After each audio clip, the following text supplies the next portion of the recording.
संसार में प्रचलित सभी धर्म गीता की दूरस्थ प्रतिध्वनि मात्र हैं। भगवान महावीर, भगवान गौतम बुद्ध, गुरु नानक, कबीर इत्यादि के श्रद्धापूरित तप सिद्धांतों की उच्चतम अभिव्यक्ति गीता है। गीता के वे ही कैसेट सुमन आप सबके समक्ष आत्मदर्शनार्थ प्रस्तुत हैं।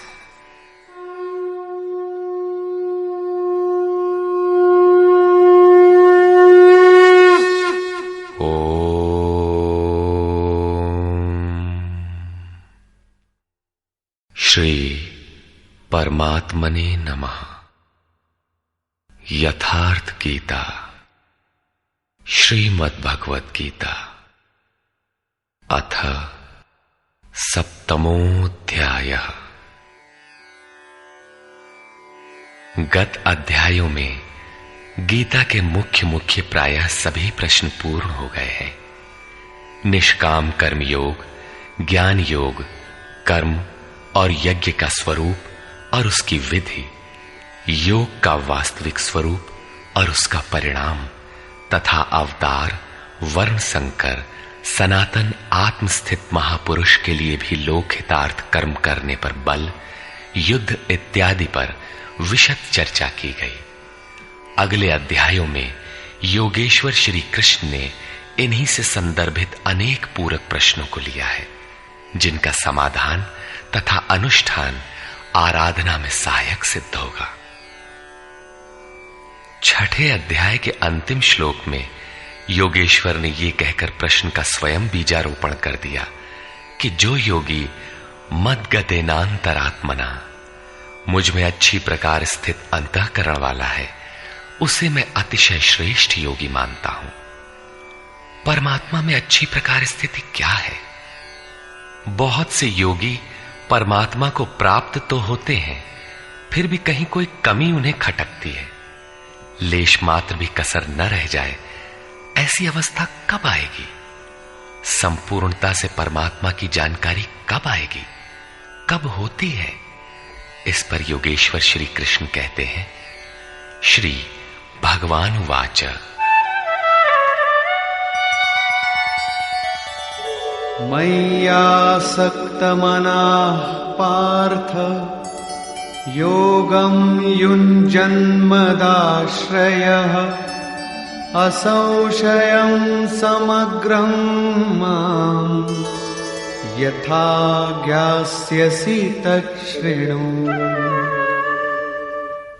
पार्थ, तू मुझ में आसक्त हुए मन वाला, बाहरी नहीं अपितु मदाश्रय अर्थात मेरे परायण होकर योग में लगा हुआ, छोड़कर नहीं, मुझको जिस प्रकार संशय रहित जानेगा उसको सुन, जिसे जानने के पश्चात लेश मात्र भी संशय न रह जाए।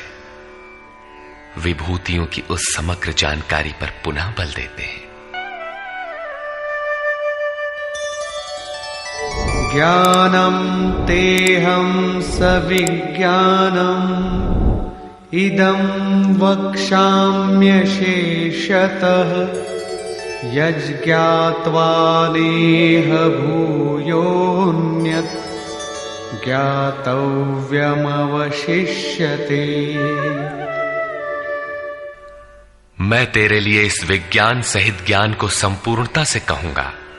पूर्ति काल में यज्ञ जिसकी सृष्टि करता है, उस अमृत तत्व की प्राप्ति के साथ मिलने वाली जानकारी का नाम ज्ञान है। परम तत्व परमात्मा की प्रत्यक्ष जानकारी का नाम ज्ञान है। महापुरुष को एक साथ सर्वत्र कार्य करने की जो क्षमता मिलती है, वो विज्ञान है। कैसे वो प्रभु एक साथ सबके हृदय में कार्य करता है, किस प्रकार वो उठाता, बैठाता और प्रकृति के द्वंद्व से निकालकर स्वरूप तक की दूरी तय करा लेता है, उनकी इस कार्य प्रणाली का नाम विज्ञान है। इस विज्ञान सहित ज्ञान को संपूर्णता से कहूंगा, जिसे जानकर, सुनकर नहीं, संसार में और कुछ भी जानने योग्य नहीं रह जाएगा। मानने वालों की संख्या बहुत कम है।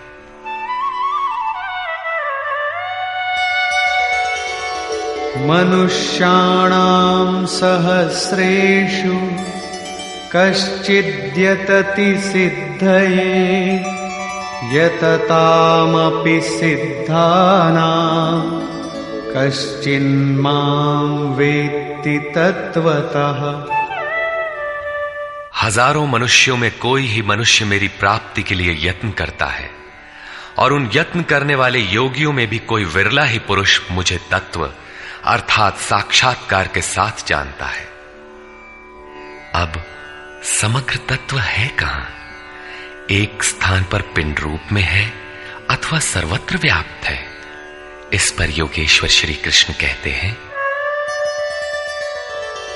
भूमिरापो नलो वायुः खं मनो बुद्धिरेव च अहंकार इतीयं मे भिन्ना प्रकृतिरष्टधा। अर्जुन, भूमि, जल, अग्नि, वायु और आकाश तथा मन, बुद्धि और अहंकार, ऐसे ये 8 प्रकार के भेदों वाली मेरी प्रकृति है। ये अष्टधा मूल प्रकृति है। अपरेयमितस्त्वन्या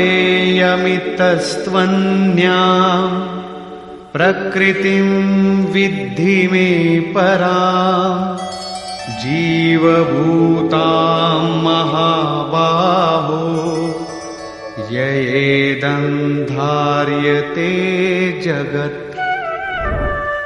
इयम अर्थात ये 8 प्रकारों वाली तो मेरी अपरा प्रकृति है, अर्थात जड़ प्रकृति है। महाबाहु अर्जुन, इससे दूसरी को जीव रूप परा अर्थात चेतना प्रकृति जान, जिससे संपूर्ण जगत धारण किया हुआ है, वो है जीवात्मा। जीवात्मा भी प्रकृति के संबंध में रहने के कारण वो भी प्रकृति ही है। एतद्योनीनि भूतानि सर्वाणीत्युपधारय अहं कृत्स्नस्य जगतः प्रभवः प्रलयस्तथा। अर्जुन, ऐसा समझ के संपूर्ण भूत एतद्योनीनि, इन महाप्रकृतियों से परा और अपरा प्रकृतियों से ही उत्पन्न होने वाले हैं। यही दोनों एकमात्र योनि है।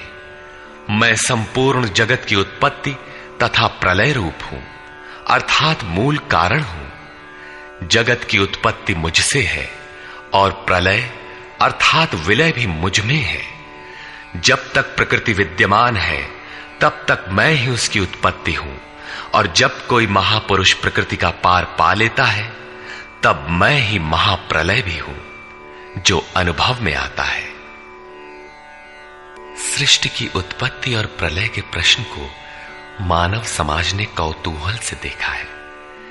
विश्व के अनेक शास्त्रों में इसे किसी न किसी तरह समझने का प्रयास चला आ रहा है। कोई कहता है प्रलय में संसार डूब जाता है, तो किसी के अनुसार सूर्य इतना नीचे आ जाता है कि पृथ्वी जल जाती है। कोई इसी को कयामत कहता है कि इसी दिन सबका फैसला सुनाया जाता है, तो कोई नित्य प्रलय नैमित्तिक प्रलय की गणना में व्यस्त है। किंतु योगेश्वर श्री कृष्ण के अनुसार प्रकृति अनादि है, परिवर्तन होते रहे हैं, किंतु ये नष्ट कभी नहीं हुई। भारतीय धर्म ग्रंथों के अनुसार मनु ने प्रलय देखा था। इसके साथ 11 ऋषियों ने मत्स्य की सींग में नाव बांधकर हिमालय के एक उत्तुंग शिखर की शरण ली थी।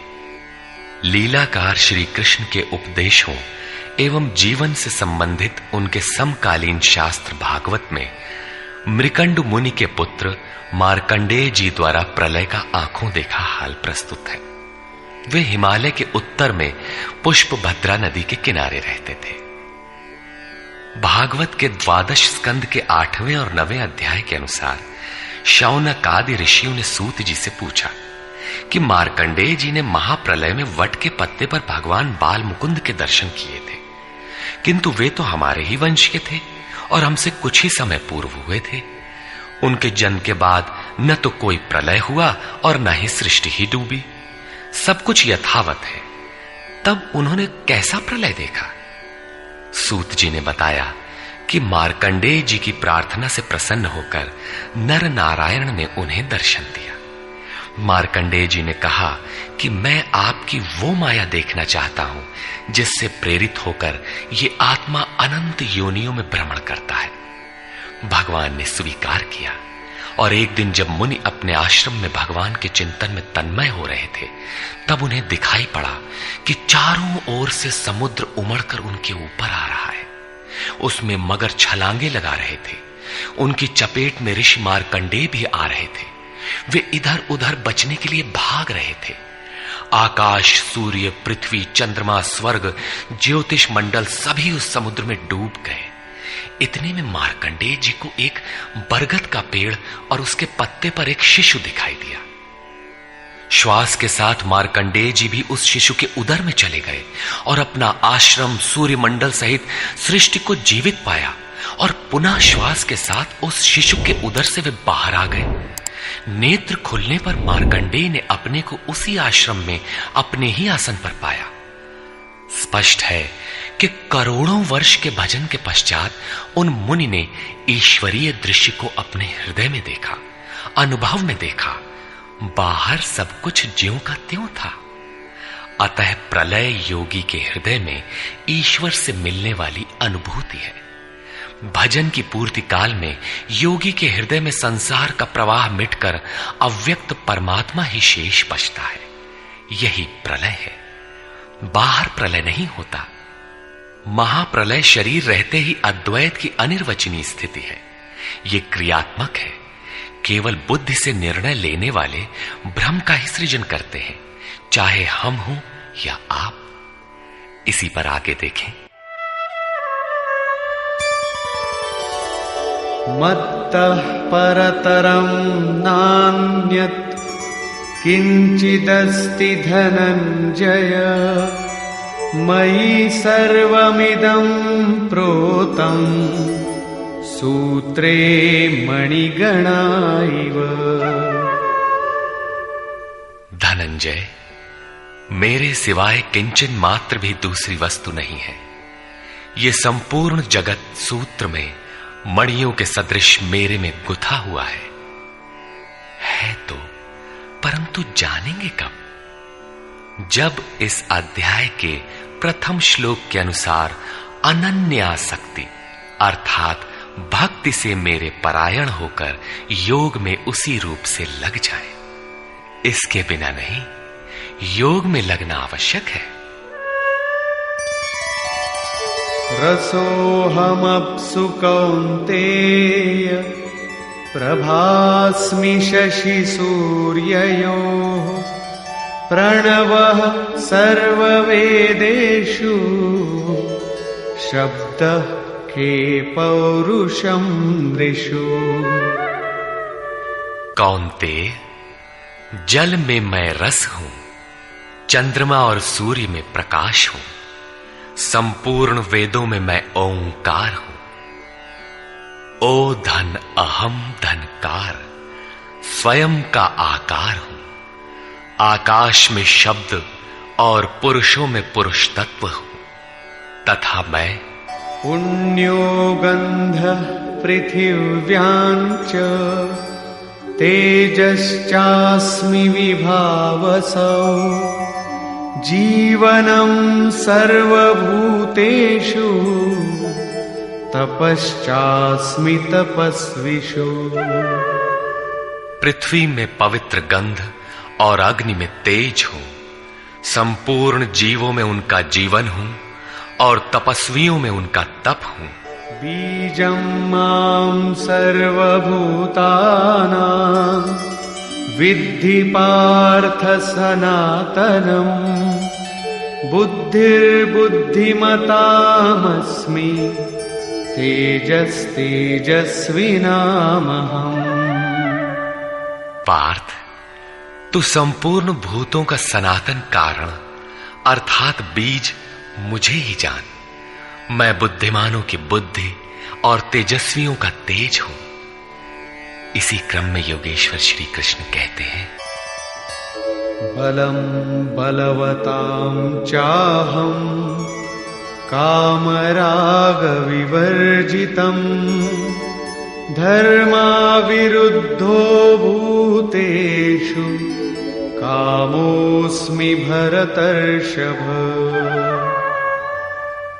हे भरत श्रेष्ठ अर्जुन, मैं बलवानों का कामना और आसक्ति रहित बल हूं।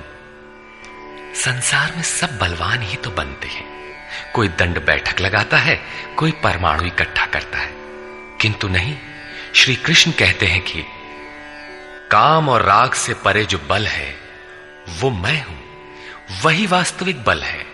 सब भूतों में धर्म के अनुकूल कामना मैं हूं। परब्रह्म परमात्मा ही एकमात्र धर्म है जो सबको धारण किए हुए है। जो शाश्वत आत्मा है वही धर्म है। जो उससे अविरोध रखने वाली कामना है मैं हूं। आगे भी श्री कृष्ण ने कहा कि अर्जुन, मेरी प्राप्ति के लिए इच्छा कर। सब कामनाएं तो वर्जित हैं, किंतु उस परमात्मा को पाने की कामना आवश्यक है, अन्यथा आप साधन कर्म में प्रवृत्त नहीं होंगे।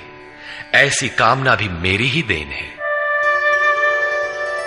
ये चैव सात्विका भावा राजसास्तामसाश्च ये मत्त एवेति तान् विद्धि नत्वहं तेषु ते मयि।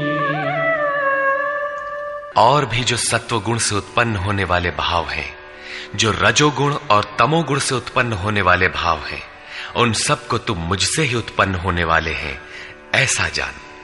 परंतु वास्तव में उनमें मैं और वे मेरे में नहीं हैं, क्योंकि न मैं उनमें खोया हूं और न वे ही मुझ में प्रवेश कर पाते हैं। क्योंकि मुझे कर्म से स्पृहा नहीं है, मैं निर्लेप हूं, मुझे इनमें कुछ पाना नहीं है, इसलिए मुझ में प्रवेश नहीं कर पाते। ऐसा होने पर भी जिस प्रकार आत्मा की उपस्थिति से ही शरीर को भूख प्यास लगती है, आत्मा को अन्न अथवा जल से कोई प्रयोजन नहीं है, उसी प्रकार प्रकृति परमात्मा की उपस्थिति में ही अपना कार्य कर पाती है। परमात्मा उसके गुण और कार्यों से निर्लेप रहता है। त्रिभिर्गुणमयैर्भावैः एभिः सर्वमिदं जगत् मोहितं नाभिजानाति मामेभ्यः परमव्ययम्। सात्विक, राजस और तामस, इन तीन गुणों के कार्य रूप भावों से यह सारा जगत मोहित हो रहा है। इसलिए लोग इन तीनों गुणों से परे मुझ अविनाशी को तत्व से भली प्रकार नहीं जानते। मैं इन तीनों गुणों से परे हूं, अर्थात जब तक अंश मात्र भी गुणों का आवरण विद्यमान है तब तक कोई मुझे नहीं जानता। उसे अभी चलना है, वो राही है। और दैवी ह्येषा गुणमयी मम माया दुरत्यया मामेव ये प्रपद्यन्ते मायामेतान्तरन्ति ते। ये त्रिगुणातीत मेरी अद्भुत माया दुस्तर है, किंतु जो पुरुष मुझे ही निरंतर भजते हैं वे इस माया का पार पा जाते हैं। ये माया है तो दैवी, परंतु अगरबत्ती जलाकर इसकी पूजा न करने लगे, इससे पार पाना है। न मां दुष्कृतिनो मूढ़ाः प्रपद्यन्ते नराधमाः मायया परितज्ञानाः आसुरं भावमाश्रिताः। जो मुझे निरंतर भजते हैं वे जानते हैं, फिर भी लोग नहीं भजते। माया द्वारा जिनका ज्ञान अपहरण कर लिया गया है, जो आसुरी स्वभाव को धारण किए हुए मनुष्यों में अधम काम क्रोधादि दुष्कृतियों को करने वाले मूढ़ लोग मुझे नहीं भजते। तो भजता कौन है? चतुर्विधा भजन्ते मां जनाः सुकृतिनोऽर्जुन आर्तो जिज्ञासुरर्थार्थी ज्ञानी च भरतर्षभ।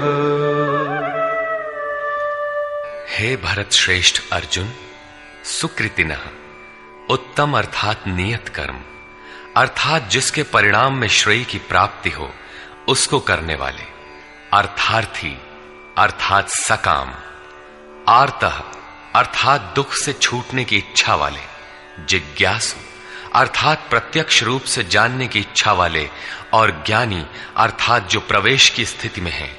इन चारों प्रकार के भक्तजन मुझे भजते हैं। अर्थ वो वस्तु है जिससे हमारे शरीर अथवा संबंधों की पूर्ति हो। इसलिए अर्थ, कामनाएं सब कुछ पहले तो भगवान द्वारा पूर्ण होते हैं। भगवान श्री कृष्ण कहते हैं कि मैं ही पूर्ण करता हूं, किंतु इतना ही वास्तविक अर्थ नहीं है। आत्मिक संपत्ति ही स्थिर संपत्ति है, यही अर्थ है। सांसारिक अर्थ की पूर्ति करते करते भगवान वास्तविक अर्थ आत्मिक संपत्ति की ओर बढ़ा देते हैं, क्योंकि वे जानते हैं कि इतने ही से मेरा भक्त सुखी नहीं होगा।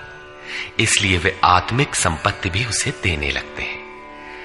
लोक लाहु परलोक निबाहु, लोक में लाभ और परलोक में निर्वाह, ये दोनों भगवान की वस्तु हैं।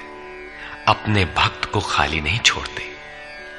आर्त, जो दुखी हो, जिज्ञासु, समग्रता से जानने की इच्छा वाले जिज्ञासु मुझे भजते हैं। साधना की परिपक्व अवस्था में दिग्दर्शन अर्थात प्रत्यक्ष दर्शन की अवस्था वाले ज्ञानी भी मुझे भजते हैं। इस प्रकार 4 प्रकार के भक्त मुझे भजते हैं, जिनमें ज्ञानी श्रेष्ठ है, अर्थात ज्ञानी भी भक्त ही है। इन सब में भी तेषां ज्ञानी नित्ययुक्त एक भक्तिर्विशिष्यते प्रियो हि ज्ञानिनोत्यर्थम् अहं स च मम प्रियः। अर्जुन, उनमें भी नित्य मुझ में एक ही भाव से स्थित अनन्य भक्ति वाला ज्ञानी विशिष्ट है, क्योंकि साक्षात्कार के सहित जानने वाले ज्ञानी को मैं अत्यंत प्रिय हूं, और वो ज्ञानी भी मुझे अत्यंत प्रिय है। वो ज्ञानी मेरा ही स्वरूप है।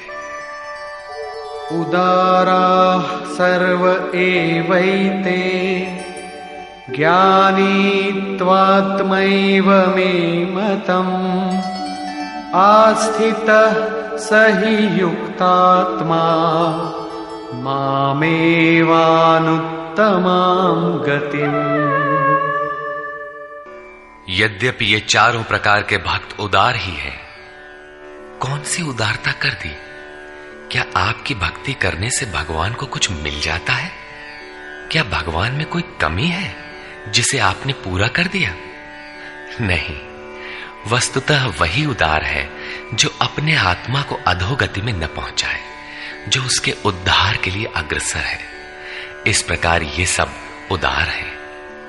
परंतु ज्ञानी तो साक्षात मेरा स्वरूप ही है, ऐसी मेरी मान्यता है, क्योंकि वो स्थिर बुद्धि ज्ञानी भक्त सर्वोत्तम गति स्वरूप मुझ में ही स्थित है। अर्थात वो मैं हूं, वो मुझ में है, मुझ में और उसमें कोई अंतर नहीं है। इसी पर पुनः बल देते हैं। बहूनां जन्मनामन्ते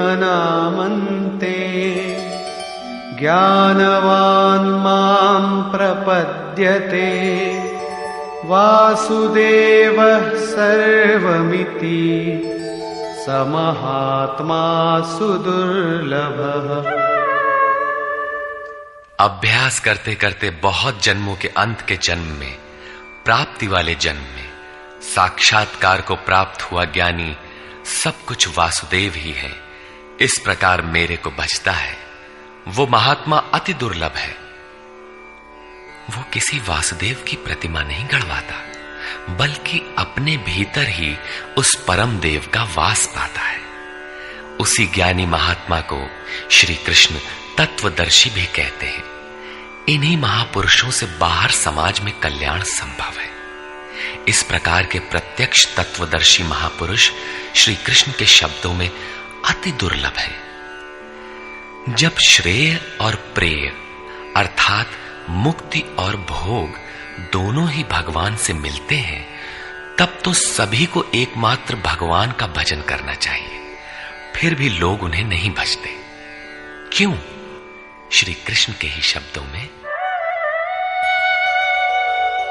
कामैस्तैस्तैर्हितज्ञानाः प्रपद्यन्तेऽन्यदेवताः तन्तन्नियममास्थाय प्रकृत्या नियताः स्वया। वो तत्वदर्शी महात्मा अथवा परमात्मा ही सब कुछ है। लोग ऐसा समझ नहीं पाते, क्योंकि भोगों की कामनाओं द्वारा लोगों का विवेक अपहरण कर लिया गया है।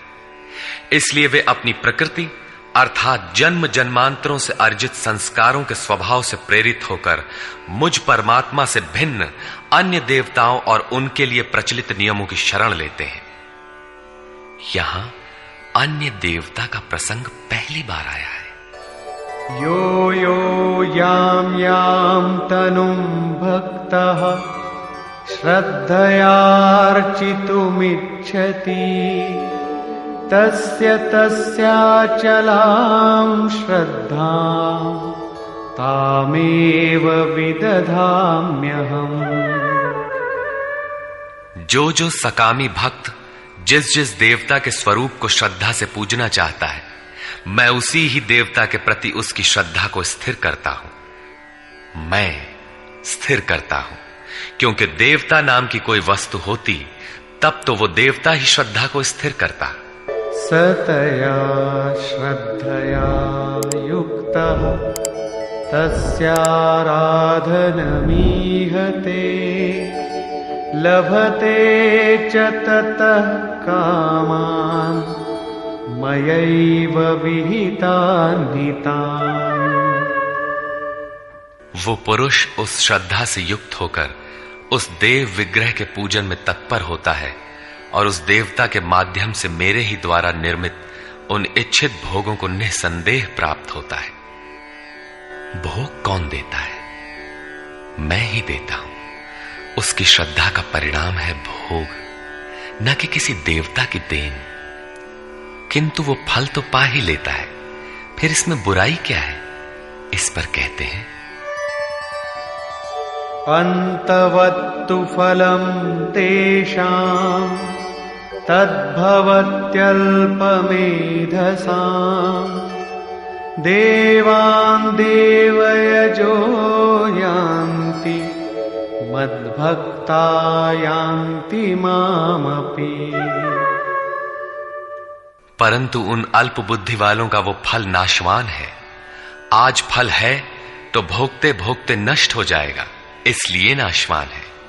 देवताओं को पूजने वाले देवताओं को प्राप्त होते हैं, अर्थात देवता भी नाशवान है। देवताओं से लेकर यावन मात्र जगत परिवर्तनशील और मरणधर्मा है। मेरा भक्त मुझे ही प्राप्त होता है, जो अव्यक्त है, नैष्ठिकीम परम शांति पाता है। देवता हृदय के अंतराल में परम देव परमात्मा के देवत्व को अर्जित कराने वाले सद्गुणों का नाम है। थी तो ये अंदर की वस्तु, किंतु कालांतर में लोगों ने भीतर की वस्तु को बाहर देखना प्रारंभ कर दिया। मूर्तियां गढ़ ली, कर्मकांड रच डाले और वास्तविकता से दूर खड़े हो गए। श्री कृष्ण ने इस भ्रांति का निराकरण उपर्युक्त 4 श्लोकों में किया। गीता में पहली बार अन्य देवताओं का नाम लेते हुए उन्होंने कहा कि देवता होते ही नहीं, लोगों की श्रद्धा जहां झुकती है वहां मैं ही खड़ा होकर उनकी श्रद्धा को पुष्ट करता हूं और मैं ही वहां फल भी देता हूं।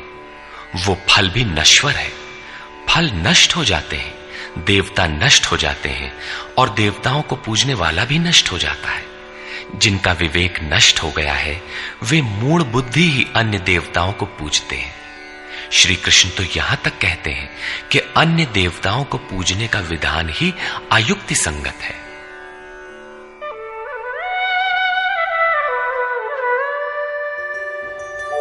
अव्यक्तं व्यक्तिमापन्नं मन्यन्ते माम बुद्धयः परं भावमजानन्तो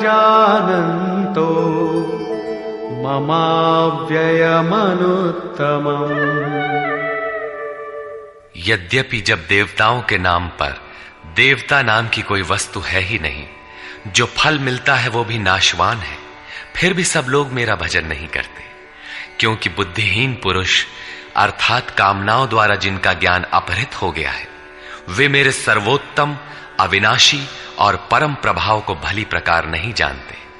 इसलिए वे मुझ अव्यक्त पुरुष को व्यक्ति भाव को प्राप्त हुआ मानते हैं, मनुष्य मानते हैं।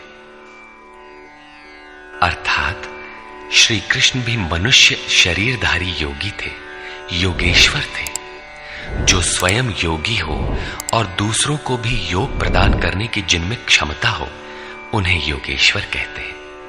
साधना के सही दौर में पड़कर क्रमशः उत्थान होते होते महापुरुष भी उसी परम भाव में स्थित हो जाते हैं। शरीरधारी होते हुए भी वे उसी अव्यक्त स्वरूप में स्थित हो जाते हैं।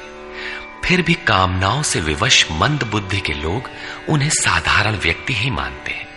वे सोचते हैं कि हमारी ही तरह तो ये भी पैदा हुए हैं, भगवान कैसे हो सकते हैं। उन बेचारों का दोष भी क्या है।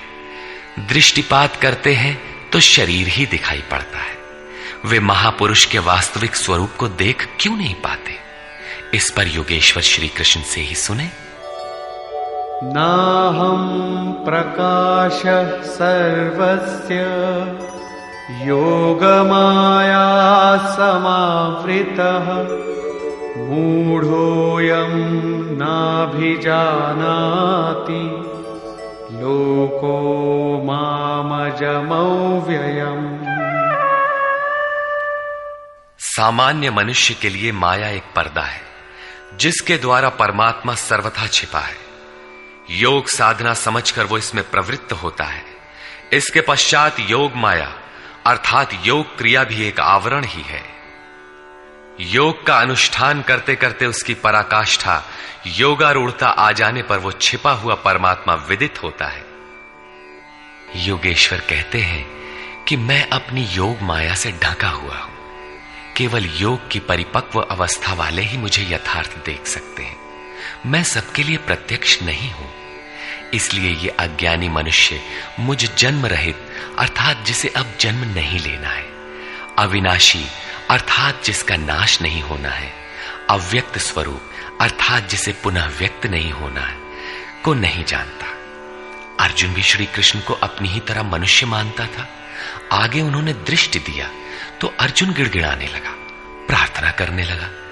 वस्तुतः अव्यक्त स्थित महापुरुष को पहचानने में हम लोग प्रायः अंधे ही हैं। आगे कहते हैं, वेदाहं समतीतानि वर्तमानानि चार्जुन भविष्याणि च भूतानि मां तु वेद न कश्चन। अर्जुन, मैं अतीत, वर्तमान और भविष्य में होने वाले संपूर्ण प्राणियों को जानता हूं, परंतु मुझे कोई नहीं जानता। क्यों नहीं जान पाता? इच्छा द्वेष समुत्थेन द्वंद्व मोहेन भारत सर्वभूतानि सम्मोहम् सर्गे यान्ति परन्तप। भरतवंशी अर्जुन, इच्छा और द्वेष अर्थात राग द्वेषादि द्वंद्व के मोह से संसार के संपूर्ण प्राणी अत्यंत मोह को प्राप्त हो रहे हैं, इसलिए मुझे नहीं जान पाते। तो क्या कोई जानेगा ही नहीं? योगेश्वर श्री कृष्ण कहते हैं, येषां त्वन्तगतं पापं जनानां पुण्यकर्मणां ते द्वन्द्वमोह निर्मुक्ता भजन्ते मां दृढ़व्रताः। परंतु पुण्य कर्म अर्थात जो संस्कृति का अंत करने वाला है, जिसका नाम कार्यम कर्म, नियत कर्म, यज्ञ की प्रक्रिया कहकर बारंबार समझाया है, उस कर्म को करने वाले जिन भक्तों का पाप नष्ट हो गया है, वे राग द्वेषादि द्वंद्व के मोह से भली प्रकार मुक्त होकर व्रत में दृढ़ रहकर मुझे भजते हैं। किस लिए भजते हैं? जरा मरण मोक्षाय मामाश्रित्य यतन्ति ये ते ब्रह्म तद्विदु कृत्स्नम् अध्यात्मं कर्म चाखिलम्। जो मेरी शरण होकर जरा और मरण से मुक्ति पाने के लिए प्रयत्न करते हैं, वे पुरुष उस ब्रह्म को, संपूर्ण अध्यात्म को और संपूर्ण कर्म को जानते हैं। और इसी क्रम में साधिभूताधिदैवं मां साधियज्ञं च ये विदुः प्रयाणकालेऽपि च मां ते विदुर्युक्तचेतसः। जो पुरुष अधिभूत, अधिदैव तथा अधियज्ञ के सहित मुझे जानते हैं, मुझ में समाहित चित्त वाले वे पुरुष अंतकाल में भी मुझको ही जानते हैं, मुझ में ही स्थित रहते हैं और सदैव मुझे प्राप्त रहते हैं।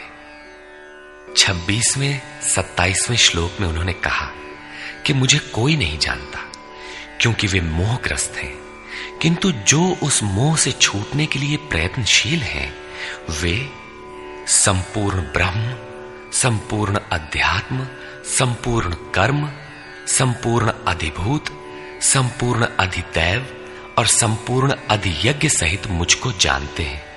अर्थात इन सब का परिणाम मैं अर्थात सद्गुरु हूं। वही मुझे जानता है, ऐसा नहीं कि कोई नहीं जानता। निष्कर्ष, इस 7वें अध्याय में योगेश्वर श्री कृष्ण ने बताया कि अनन्य भाव से मुझ में समर्पित होकर, मेरे आश्रित होकर जो योग में लगता है, वह समग्र रूप से मुझे जानता है। मुझे जानने के लिए हजारों में कोई विरला ही प्रयत्न करता है, और प्रयत्न करने वालों में विरला ही कोई जानता है। वह मुझे पिंड रूप में एक देशीय नहीं वरन सर्वत्र व्याप्त देखता है। 8 भेदों वाली मेरी जड़ प्रकृति है और इसके अंतराल में जीव रूप मेरी चेतन प्रकृति है। इन्हीं दोनों के संयोग से पूरा जगत खड़ा है। तेज और बल मेरे ही द्वारा है। राग और काम से रहित बल तथा धर्मानुकूल कामना भी मैं ही हूं। जैसा कि सब कामनाएं तो वर्जित है, लेकिन मेरी प्राप्ति के लिए कामना कर, ऐसी इच्छा का अभ्युदय होना मेरा ही प्रसाद है। केवल परमात्मा को पाने की कामना ही धर्मानुकूल कामना है। श्री कृष्ण ने बताया कि मैं तीनों गुणों से अतीत हूं, परम का स्पर्श करके परम भाव में स्थित हूं, किंतु भोगासक्त मूढ़ पुरुष सीधे मुझे न भजकर अन्य देवताओं की उपासना करते हैं, जबकि वहां देवता नाम का कोई है ही नहीं। पत्थर, पानी, पेड़, जिसको भी वे पूजना चाहते हैं, उसी में उनकी श्रद्धा को मैं ही पुष्ट करता हूं। उसकी आड़ में खड़ा होकर मैं ही फल देता हूं, क्योंकि न वहां कोई देवता है, न किसी देवता के पास कोई भोग ही है। लोग मुझे साधारण व्यक्ति समझकर नहीं भजते, क्योंकि मैं योग प्रक्रिया द्वारा ढका हुआ हूं। अनुष्ठान करते करते योग माया का आवरण पार करने वाले ही मुझ शरीरधारी को भी अव्यक्त रूप में जानते हैं, अन्य स्थितियों में नहीं। मेरे भक्त 4 प्रकार के हैं: अर्थार्थी, आर्त, जिज्ञासु और ज्ञानी। चिंतन करते करते अनेक जन्मों के अंतिम जन्म में प्राप्ति वाला ज्ञानी मेरा ही स्वरूप है। अर्थात अनेक जन्मों से चिंतन करके उस भगवत स्वरूप को प्राप्त किया जाता है। राग द्वेष के मोह से आक्रांत मनुष्य मुझे कदापि नहीं जान सकते, किंतु राग द्वेष के मोह से रहित होकर जो नियत कर्म अर्थात जिसे संक्षेप में आराधना कह सकते हैं का चिंतन करते हुए जरा मरण से छूटने के लिए प्रयत्नशील हैं, वे पुरुष संपूर्ण रूप से मुझे जान लेते हैं। वे संपूर्ण ब्रह्म को, संपूर्ण आध्यात्म को, संपूर्ण अधिदैव को, संपूर्ण कर्म को और संपूर्ण यज्ञ के सहित मुझे जानते हैं। वे मुझ में प्रवेश करते हैं और अंतकाल में भी मुझको ही जानते हैं, अर्थात फिर कभी वे विस्मृत नहीं होते। इस अध्याय में परमात्मा की समग्र जानकारी का विवेचन है।